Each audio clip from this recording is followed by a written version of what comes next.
Miami has seen its share of hurricanes.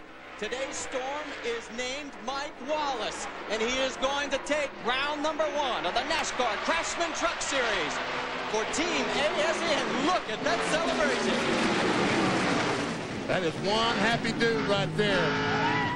The NASCAR Craftsman Truck Series returns to Homestead, Florida this weekend. We have all the action covered for you. It's the Florida Dodge Dealers 400 from Homestead, Saturday afternoon at 3:30 Eastern right here on ESPN2. Mike Wallace, who you just watched moments ago, who won Friday at Daytona, is, of course, the defending champion of the race at Homestead.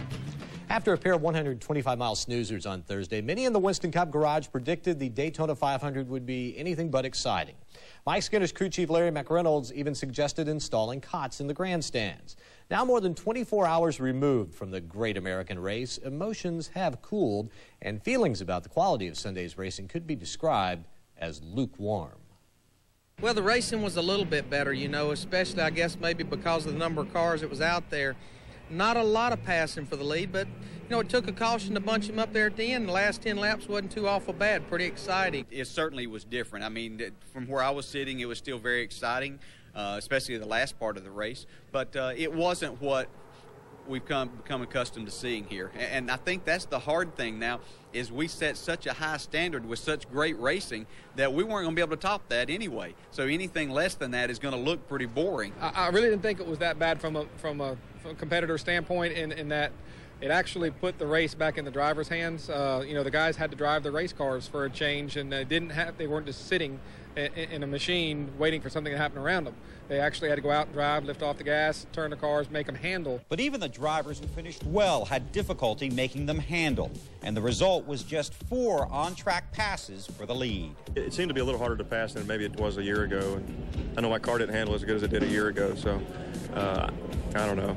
I guess it was a good race, so I mean, I don't know, maybe it wasn't. Where I was, all I had was cars all around me all day, so it was hard for me to really tell, but I know it was difficult to pass. The bad thing, if you could stay in the lead draft, it wasn't too bad, but if you got around racing side by side with those other guys, the problem I saw, my cars get real tight, especially on the outside. They get a little bit worse, then finally you couldn't go anywhere. But if you could run on the bottom and run in a single file with those lead cars, you could keep some pretty clean air and go pretty good. It seemed like when everybody had real good stick in the tires and they got the cars bunched up for 10, 15 laps, that you could really run side by side good. And then it was a little tougher to run very fast on the inside. It seemed like you get a little momentum and then you just get on the straightaway and you just lose the momentum on the inside groove. So for me, it seemed like the outside groove was the only place I could pass. Now the verdict. Did this race deserve a passing grade? Was it safer or just less racy? It did demand more of the drivers, but fewer were in contention at the finish.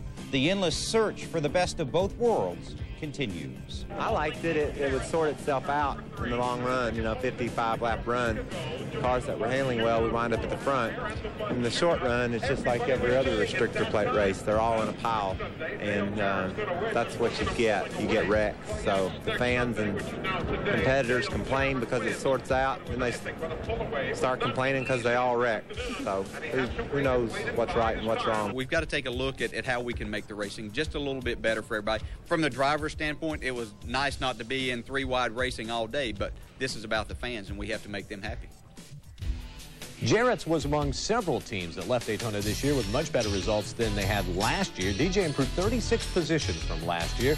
Geoff Bodine is off to a stronger start, finishing second after a 35th place effort in '99. On the other end of the spectrum, though, Jeff Gordon, who started out last year by winning the 500, finished 34th this year.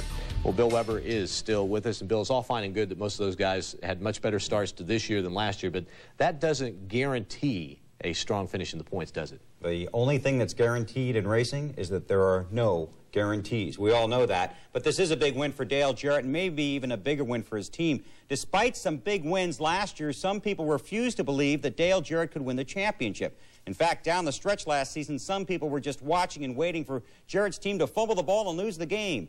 Now there are some people that don't believe he can do it again. This was more than just a race that said we're back. It was a 10-day romp that said we never left. But getting to the race, first few laps, they were great. You had 3 different leaders within the first 5 laps. But then you didn't have another pass for the lead out on the racetrack. I mean, others came from pit stops until Jarrett passed Johnny Benson on lap 197 of 200. So I guess in that respect it was boring. Yeah, John, I'd say 2 types of fans left Daytona Sunday afternoon. Ford fans and Ford fans. On a scale of 1 to 10, this one was about a 4.5. It lacked that on the race, that on the edge element that has drawn fans to restrictor plate races. You can argue there was some racing back in the pack, but the goal is to race for the win, and only a handful of guys even got close to that. In the last 107 laps, there were just the 2 lead changes, and the only one that came on the track was when Jarrett passed Benson, and that was aided by the caution. The number of leaders and lead changes does not always tell the story of the race, but it certainly did on Sunday. So what, are we spoiled now, expecting them to battle for the lead every single lap? I don't think we're spoiled, but I think it's what we've been taught to look for when we go to a restrictor plate race. And I also think that NASCAR missed it with regard to the aerodynamics and the race shock package, and they know it. The twins were, what did you call the twins? The twin? Oh, I'm sorry. I kind of dozed off there. Yes. Yeah. And then they stunk up the 500, the biggest race of the year. But that's the risk you run by opening with your headliner. Now, let's remember one thing here. The 2000 Monte Carlo was supposed to debut last May at Charlotte. It didn't because Chevrolet and NASCAR could not agree on what goes where. But if it had, the car would have run in the Firecracker at Daytona last July and the October race at Talladega. 2 races that would have given everyone solid proof of how good or how bad the car was in race conditions. Pardon the pun, but if you're going to fall on your nose, you would much rather do it getting ready for the Daytona 500 than in it. Well, NASCAR now plans on taking DJ's Ford, Ward Burton's Pontiac, and the Chevy Mike Skinner to a wind tunnel to test, to see if there's an advantage. So I guess it's not out of the realm of possibility that if they get the information in time, we might see a change this week at Rockingham. I don't think it can happen that fast because NASCAR already has a very hectic schedule and they do take a lot of time to analyze the data. But if the numbers are way out of whack, and they could be, look for changes before Las Vegas. One thing nobody wants to happen is to go back to Vegas and have a dismal race like we did there in 1998 when the top 7 finishers and 13 of the top 14 finishers were Fords. That was the worst opening in Las Vegas since they lit the strip. All right, thank you, Bill. When we come back, drivers put it all on the line to make this week's edition of Speed Shots.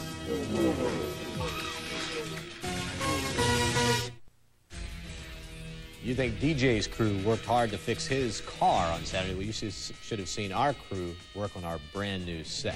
Enough of that. Time now for Speed Shots.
Coming up on RPM tonight, the first test under fire for this year's highly touted rookie class.